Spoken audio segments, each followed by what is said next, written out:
Welcome back to the channel. We're outside Go AZ Scottsdale because they have a particular bike, particular Honda, that I'm going to test out, and you guys are really going to want to see this. So CBR 1000 RR SP for, God, since I've seen it because of the reviews that people put out of it, saying how hard it is, how tweaky it is, how twitchy the throttle is, and just the ride quality not being, you know, the best. But that kind of drew me in because the 1199 was described the exact same way, and when I rode that bike, I absolutely loved it. So I wanted to see what this was all about. That's right, ladies and gentlemen, we're out here with the 2021 Honda CBR 1000 RR-R SP. It is gorgeous to look at. The paint on here is very nice. We're gonna hop on this bad boy, go for a little ride, and kind of see what we think. We get your very initial impressions. The throttle is very smooth. It seems to have just a little lull and then it'll start to pick up. The seat is actually very comfortable for a sport bike. Let's not go crazy here. It's not the most squishy thing ever, but it's definitely comfortable. The quick shifter is very smooth. That was 4/3, 2nd, 1st. For a quick shifter right out of the box, it feels fantastic. Oh my god. And we'll give it a little bit of beans here. It just pulls like a freight train. It pulls like a freight train above 8,000 RPMs. The tone of the motor just completely changes and becomes a screaming animal. Oh, there's $8 grand. There's $8 grand. Wow. I don't want to say that it's dead below $6 grand, because it's not. I mean, there's still some pull. I just think it's more docile. So ironically enough, it'll be better on the streets because of it. It's a little bit easier to use at this speed, at normal street speeds. But like when you really want to get on it, you've got to hang on, because it's like a switch. It's there, it's calm, and then bam, it's a monster. Whew. I want you guys to listen to something.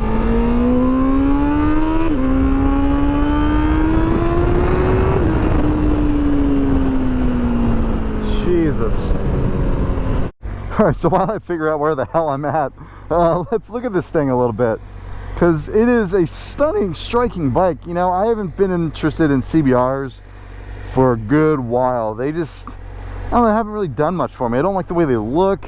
The performance is, again, okay compared to its rivals. And I say that CBR now is a force to be reckoned with. You know, the quick shifter is very good. The throttle is very good. And like I said, we'll talk about this more in a minute. You know, the very little bit of turning that I was able to do with some speed on it, the CBR 1000R is very confidence inspiring. It likes being on the side of the tire. The more you go over, the more planted it honestly feels. And I would love to get it to a more aggressive riding spot, but for what I got to do today, it's fantastic. This CBR is a very strong bike. So that's kind of going to conclude my riding. Unfortunately, I can only do about 10 miles, and I think I surpassed that a smidge. So I'm going to have to head back, but let's go back and talk about it. I really want to go over this dash because there's so many really cool parts about this dash that are unique to Honda. But I got a chance to ride this beautiful 2021 Honda CBR 1000 RR SP. So many little tiny letters in there, but man, it is so fun. You see the smile? Yeah, that's from this. So this CBR Fireblade has 214 horsepower, about 83 pound-feet of torque. And what's really good about the torque, it's usable between 1,000 and 4,000 RPM, and it makes it sort of nice to ride around in the city. You wouldn't quite guess that given the reviews I've seen where it's a peaky bike, you have to have it revved. But actually at the low revs, it's great around town. And then there goes the switch for the Jekyll and Hyde, because 6,000 and above, you hear that note completely change in the exhaust, and it just picks up like a freight train. But a smooth freight train. Like there's no cabooses behind pulling it. It's just Oh God. And part of the reason why this motor is so smooth and then spins up so quick is because it has titanium connecting rods. That's something that you see in like V4R and bikes of that caliber, which again kind of lends to this $29,000 price point. You walk up to this Honda CBR 1000 RRSP Fireblade, you notice there's no key. There's no place to put a key. And this has irked so many people, and I totally get it, because you have to carry this around. Down here, there's a push button. Why they decided to put one down there out of the way, I don't know. And to turn it off, there's a little dial over the start button, and it's kind of weird. You think you twist it and it says ignition, but if you twist it, it turns it off.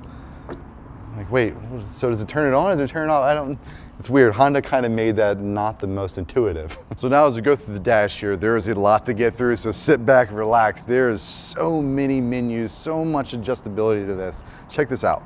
As you turn the bike on, you see the CBR logo come up, and then it goes straight to the default dash, which is really a simple layout. You have miles per hour on the right, your tach obviously in the center with your gears. The CBR has 3 riding modes: track, sport, and rain. And within each of those, you can actually adjust your power mapping, your torque mapping, and all of your wheelie control and engine braking and whatnot. But what's really cool is there's 8 levels of adjustability to that torque control, and then there's 5 different power maps, which is pretty awesome. Now, to actually adjust between the maps, you would think you just hit up or down on the little buttons there on the left handlebar, but you actually have to hold up and then it'll go to the next one, or hold down. That might be a little tricky if you try to do that on the fly, which holds true to trying to get to the menu. You actually have to hold that little thumb switch over to the left for a few seconds for it to go into this really crazy menu section. And as you see, when you go to the function, you have your riding mode, which further breaks down how you want to set each riding mode to your specific settings. Suspension aid mode automatically adjusts dampening depending on what your riding conditions are. You also see brake, ACC, and corner, and what those do make it so that your braking is more smooth, your acceleration is smooth, like say if you're in the rain or something like that, and cornering, again, if you're leaned over, it'll apply the power smoothly. Suspension M mode is your manual mode. You can manually set how you want the debris bound and compression to be. It's perfect if you want to set your suspension up specifically for you at the track. The quick shifter. Obviously, there's bikes that you turn on a quick shifter on or off, or if you just want it up or you just want it down. This not only allows you to turn it up or down, but it also allows you to make the shift softer, medium, or hard. The steering dampener used to just be auto or off. Now you can adjust whether you want soft, medium, hard. Go into ABS mode. This is honestly probably the least amount of options as far as the modes go. You have track and sport. What's really cool about the rev indicator, not only can you set the shift point, which is, pretty common nowadays, but you can also change the brightness of the rev counter.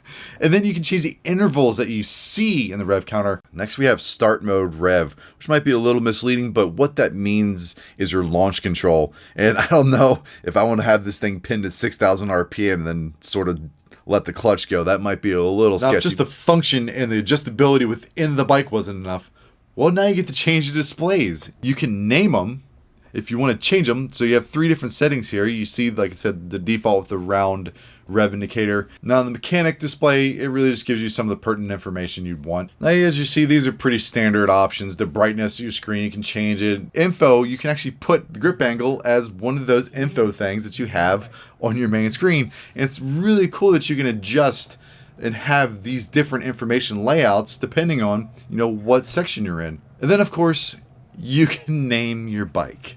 It's such a fun touch. I love how in depth this motorcycle goes into all of its settings. As we just saw, this suspension, electronic, there's so much you can do with it. It's absolutely incredible. The technology that's in these bikes nowadays is what really gets me excited. And this dash rivals what this new BMW S1000RR actually has. That dash was the pinnacle. The choices and the way you can change the display in the BMW S1000RR, that's what everybody was trying to get to. I think the way that Honda set this dash up easily matches, and the adjustability. I mean, to be able to change your quick shifter from medium, hard to soft, that's just another level. Now you notice this beautiful side panel here. The paint is metallic, it's gorgeous, but really it's what's inside here. It's got integrated winglets, and a lot of bikes nowadays have them. It's just, who does it better? I think the ones on the Aprilia are massive and crazy looking. The ones on the Ducati kind of stick out a little bit. They don't really have any context to them. You're like, why are they there? They function, they work, sure, but these ones are beautifully done. You think the Japanese did the best aesthetically pleasing wings? Huh. With any bike, I talk about the brakes. The Brembo Stylema calipers, they're good.